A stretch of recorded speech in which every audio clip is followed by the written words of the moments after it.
من آن شب خیز بیدارم، ز جان مشتاق دیدارم، به ناز او خریدارم، حسین را دوست می‌دارم. که او پرورده زهراست، حسین آزاد سردار کفن پوشان عاشورا، جهان تشنه حسین سقا همه قطره، حسین دریا حسین گل، من ولی خارم حسین را دوست می‌دارم. مشرف گشت سلمان بر حضور حضرت زهرا، که ای خیرالنسا مرا در دل رازیست پرمعنا.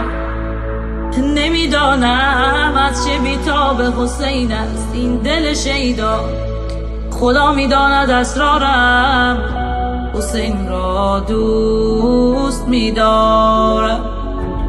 به سلمان فاطمه فرمود که ای سردار ایرانی، مرا نیز این چنین دردی بود در سینه پنهانی.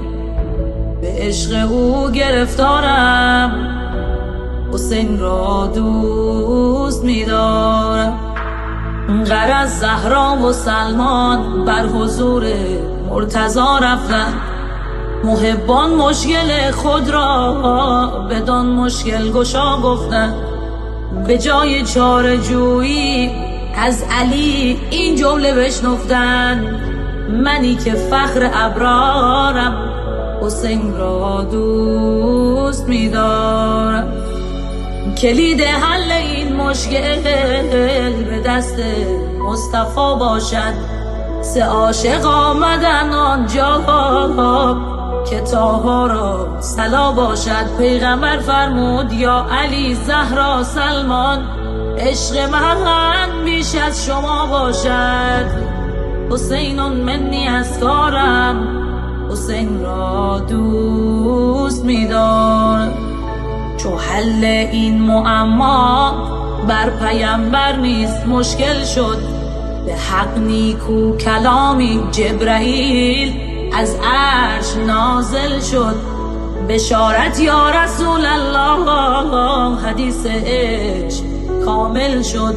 خدا میگه قسم بر چرخ دوارم حسین را دوست می‌دارم. خدا میگه قسم بر چرخ